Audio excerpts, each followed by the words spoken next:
Welcome to Sunshine Reports. I'm Adebimpe Akindele. Ondo State Governor Lucky Ayedatiwa is 61 years old today. To celebrate today, families, friends, and political associates have been sending in messages of prayers, good wishes, and long life. Governor Ayedatiwa is described as a leader with touch of destiny in fulfilling his dreams and purposes for the people of Ondo State. Meanwhile, the leadership of the All Progressives Congress in Ondo State have extended heartfelt congratulations to Governor Lucky Ayedatiwa on his 61st birthday. In a statement by Steve Otaloro, the Director of Media and Publicity in Ondo State, APC described the milestone a testament to his dedication to service, integrity, and visionary leadership. According to the party, Governor Ayedatiwa's innovative approaches have fostered inclusivity and empowerment within the party, galvanizing cadres and igniting aspirations. The party said it looks forward to the forthcoming APC National Convention and Congress in March 2026, envisioning its a rewarding culmination of Ayedatiwa's exemplary leadership. APC in Ondo State wishes the governor a jubilant celebration, robust health, and divine favor on his birthday, praying for his continued wisdom, vitality, and grace as he shepherds Ondo State towards unparalleled grandeur. Ondo State Deputy Governor Olaide Adelami has hailed Governor Ayedatiwa on his 61st birthday, praising his exceptional leadership.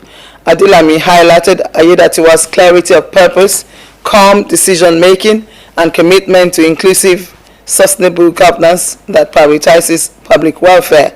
The Deputy Governor said working closely with Ayedatiwa reveals his deep responsibility, empathy, diligence, fairness, and accountability, strengthening public confidence.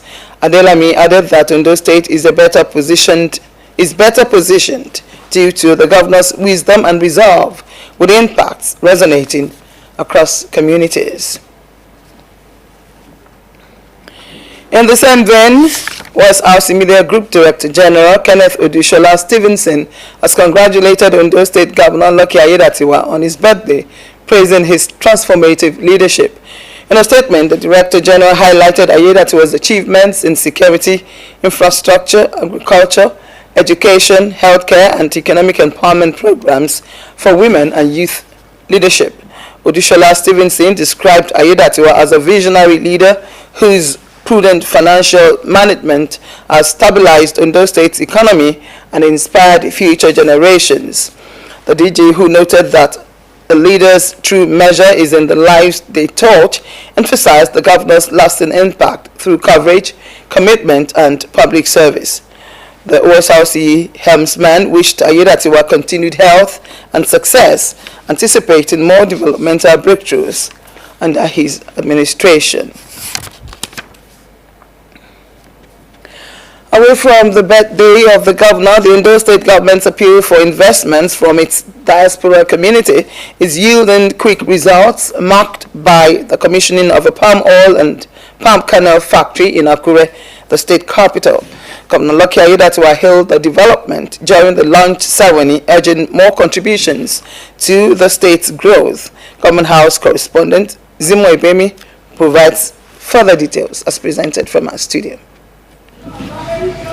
Since taking office, the present administration in Ondo State has urged residents abroad to invest back home, stressing the government's efforts need private support.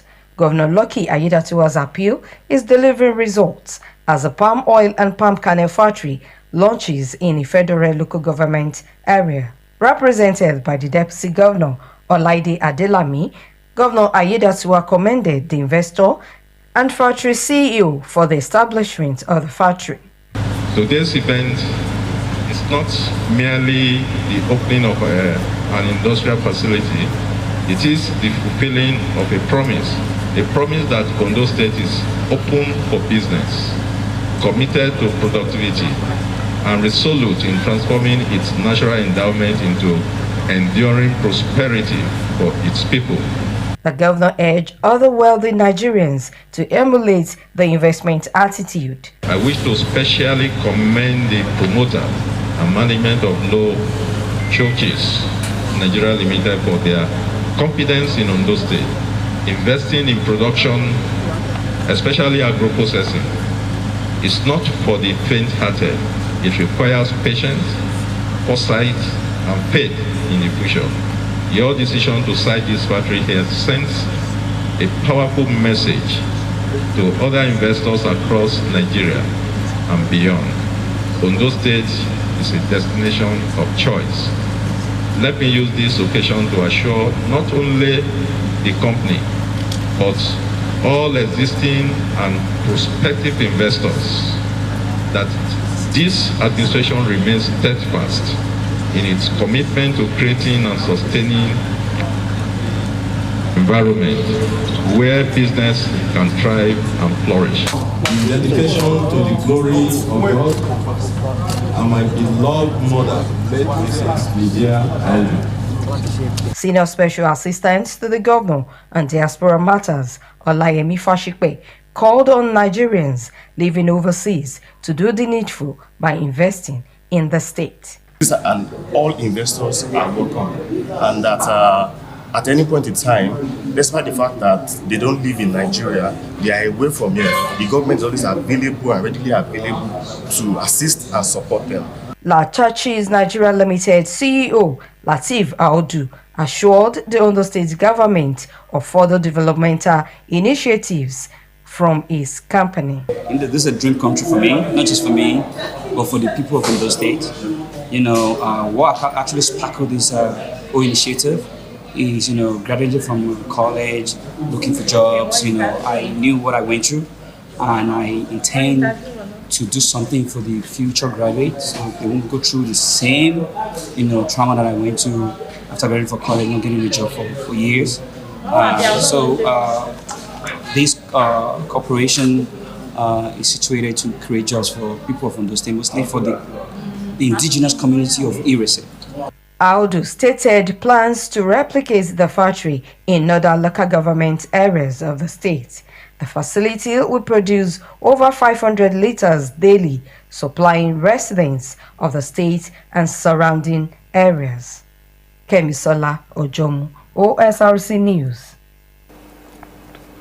The reconstruction of the Ado-Akure Road, commissioned in May 2023 as a dual carriageway, has brought renewed relief to residents and road users in Ondo and Ekiti states who look forward to its completion. The expressway serves as a major link between Akure, Ondo State capital, through Ikere to Ado, the Ekiti state capital, making it a vital route for interstate movements, commerce and social activities. Omoriola Hungbeji has the reactions of residents and road users on the benefits of the ongoing project.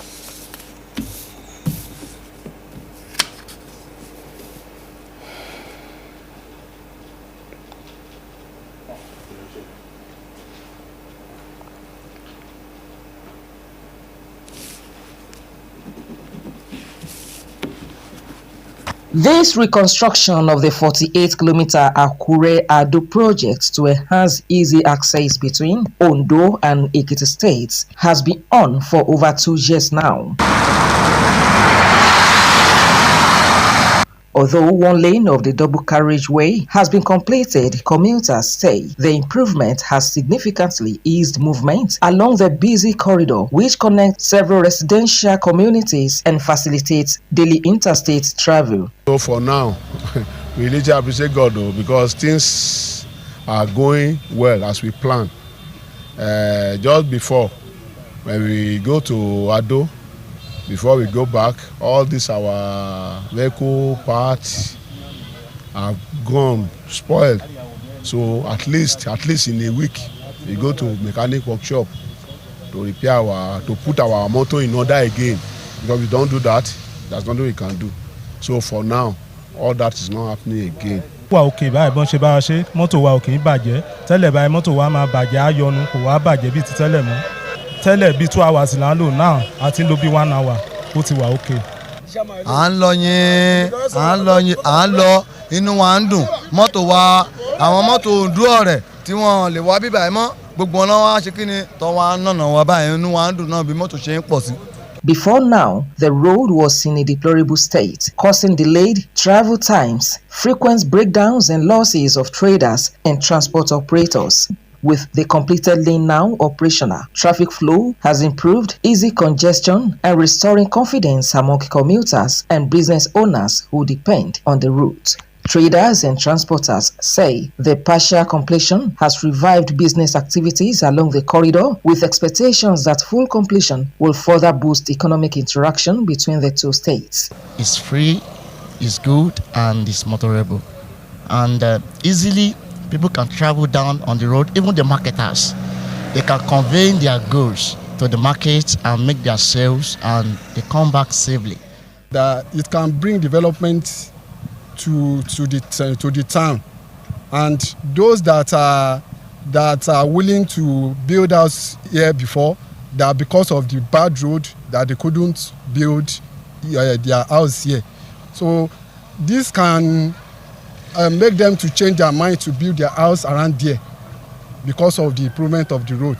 However, concern remains over the abandoned section of the second lane as residents call on relevant authorities to return to site and complete the project as originally commissioned. While one lane of this dual carriageway is currently saving thousands of commuters daily and easy movement between the two states. This is Akure-Ado Expressway. This dualization project was commissioned 2 years ago by the federal government to allow for free vehicular movement from Akure to Ado.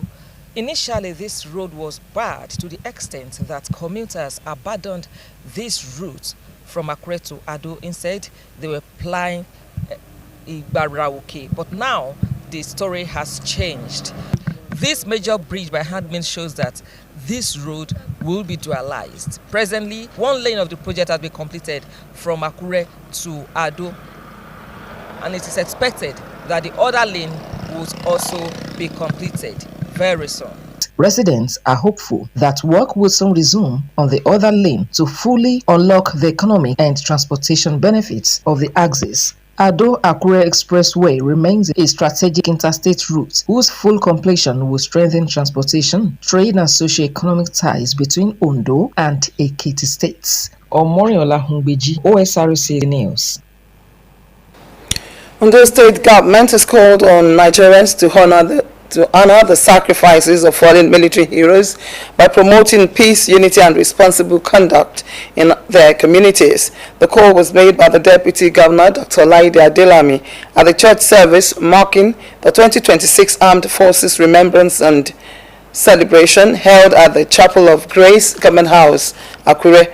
Government House correspondent Zimwe Bemi provides further details as presented from our studio. The solemn service attracted members of Ondo State Executive Council, heads of security agencies, serving and retired military and paramilitary officers, families of fallen heroes, and other top government functionaries.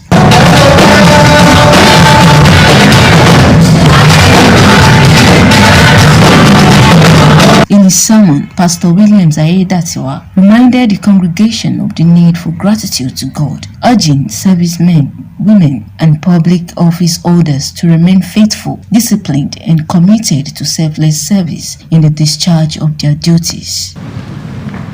A time will come, those people you look down on, when you think you are the best, a time will come, this body will not be willing again.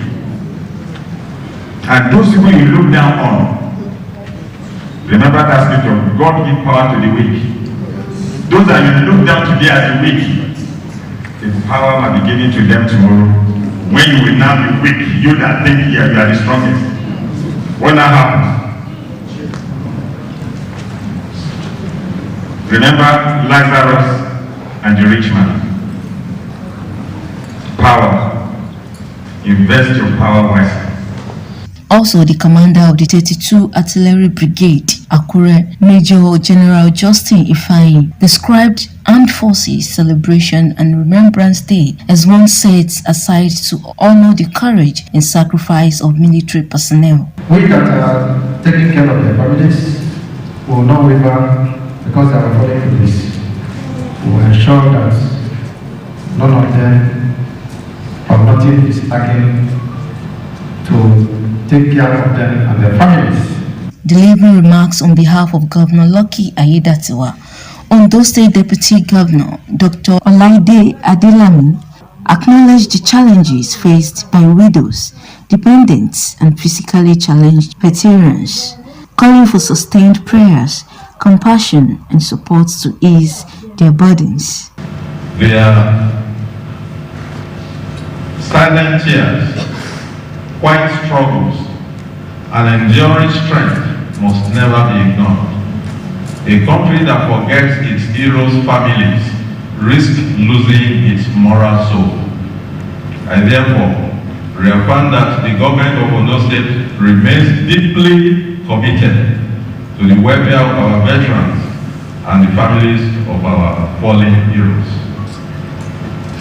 Beyond words of remembrance, we are determined to offer practical support through financial assistance, empowerment programs, and social interventions designed to restore dignity, hope, and opportunity. Our partnership with the Nigerian Legion remains strong, purposeful, and fair. Dr. Adelami further urged churches, communities, and individuals to continually pray for peace and security in the country and Ondo State. Acknowledge the wealth of experience and capacity that resides in our retired military personnel. Many of you remain energetic, disciplined, and committed to service. I urge you to continue contributing to community development, peace building, mentorship, and neighborhood security. Your experience remains an asset to our state and our country.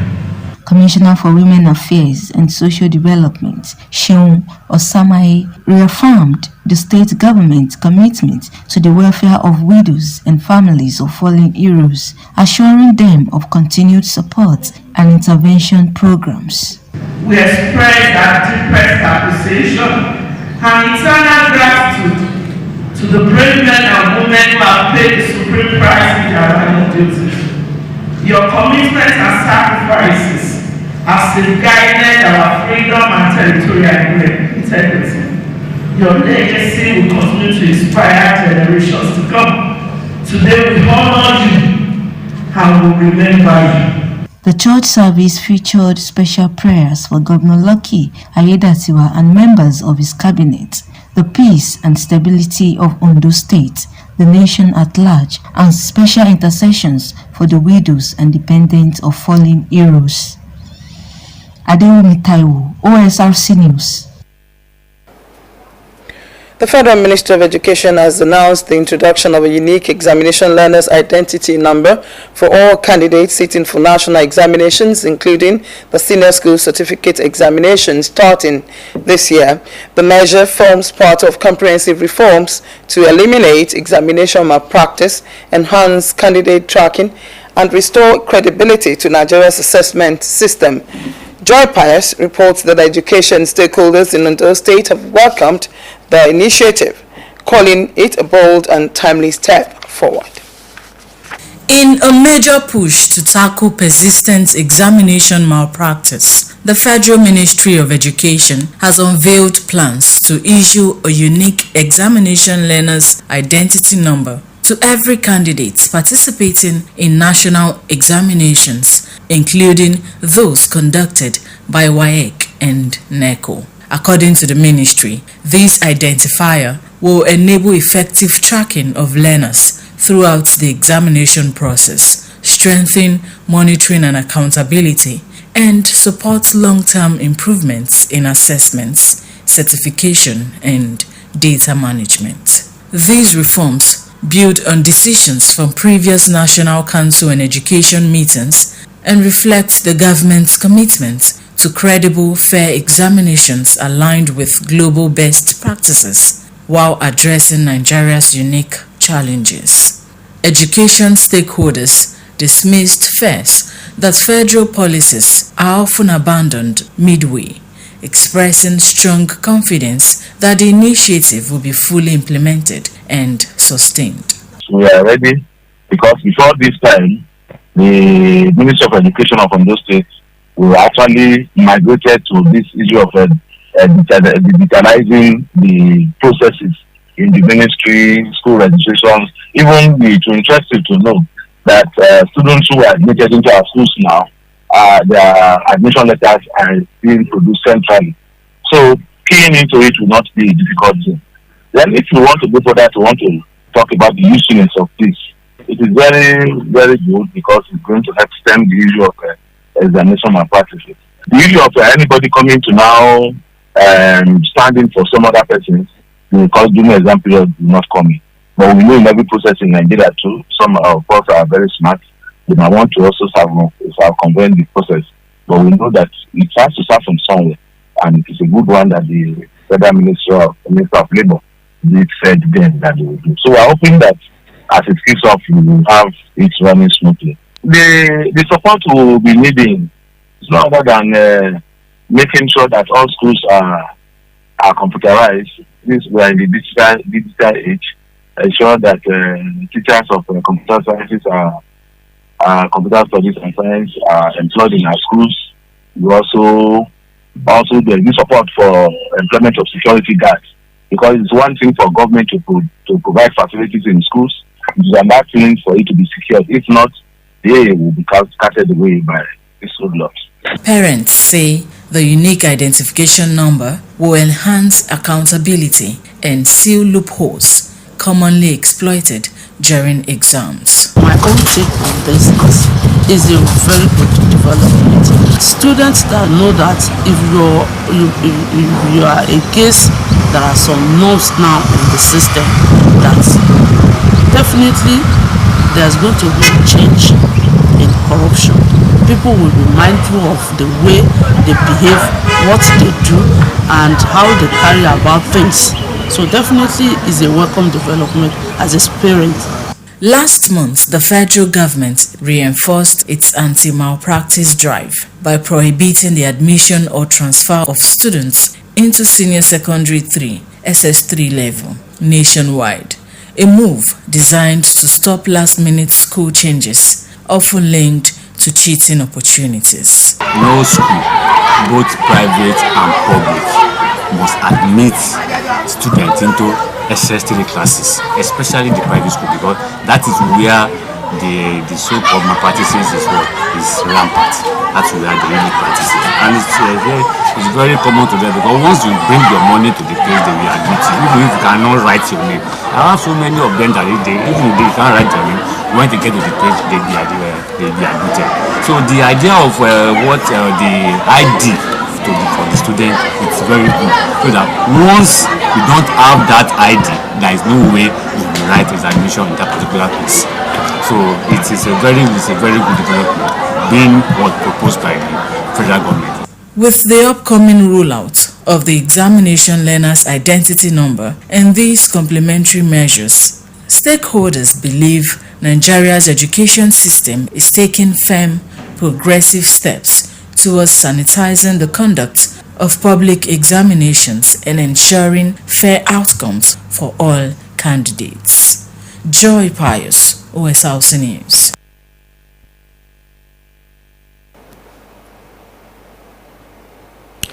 That's Sunshine Report. Join us later today for more reports. Good afternoon.